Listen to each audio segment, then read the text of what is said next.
want to discuss the impact that it could have on the more quiet northern front. We're joined now by Hussain-Abdul-Hussain, a research fellow at the Foundation for Defense of Democracy. He's joining us from Washington. And Hussain, it's been nearly 1 year since the ceasefire in Lebanon, yet still we see these daily IDF strikes that continue to operate against the Hezbollah threats in southern Lebanon. But now, this ceasefire in Gaza, what impact could this have on Hezbollah, if any?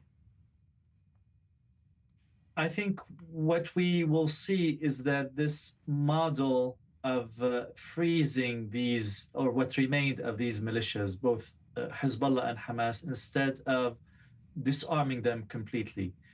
So we have a model that's emerging wherein these militias have been decimated, crushed, but not dead. They will try to come back, but this has forced Israel to conduct what we're now calling maintenance strikes, policing Lebanon. Maybe soon Israel will have to police Hamas too. This is the new modus operandi that we have. Whether it's sustainable or not remains to be seen. But what we are sure of is that this is still far, far away from permanent peace between Israel and Lebanon or Israel and the Palestinians. So what about Syria as well? Another one of Israel's northern neighbors, a new horizon for security between Syria and Israel. This was already on the horizon before this deal. But does this ceasefire cement that even further? Well, the same thing applies to Syria, except that Syria does not have an active militia that's an Iranian arm that's trying to go after Israel. But the Syrian government remains too weak, and non-Syrian actors are still trying to build a surveillance and military infrastructure right on the northern border with Israel, on Israel's northern border. And as long as these actors are trying to do that, Israel will continue to operate preemptively to not let them do so.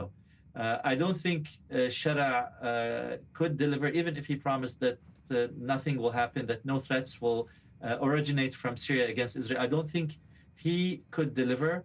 So that's why there was no security deal between the two sides. Hussain, you're talking about all of Israel's attacks on these threats that are emerging in Lebanon and Syria, and how possibly this could be an image for how the ceasefire could be implemented in Gaza. But something that's different in Syria and Lebanon there are also governments that can also go against these bad actors in the region. In Gaza, is this a completely different scenario? Is this something that Israel can still implement? Because they would be the only ones then attacking these bad actors in the region with no government to pick it up.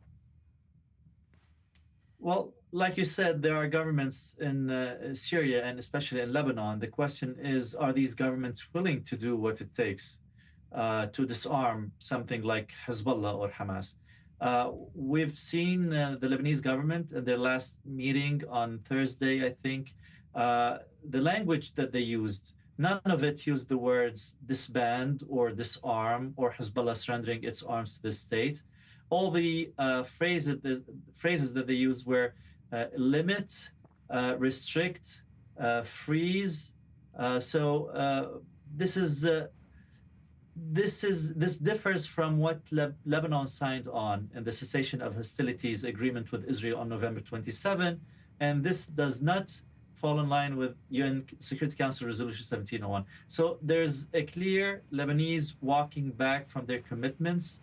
And I expect to see the same happen with Hamas, maybe 6 months, a year down the road. So what I'm saying here is that none of these solutions are final. They're just glorified ceasefires. Iran and its militias are waiting for better circumstances. And whenever better circumstances arise, I'm almost sure that Iran and the militias will try to take them and reorganize and come back. Hussain-Abdul-Hussain gives us some interesting perspective on what we should expect with these ceasefires in the region. Thank you very much for being with us on i24 News today. Thank you.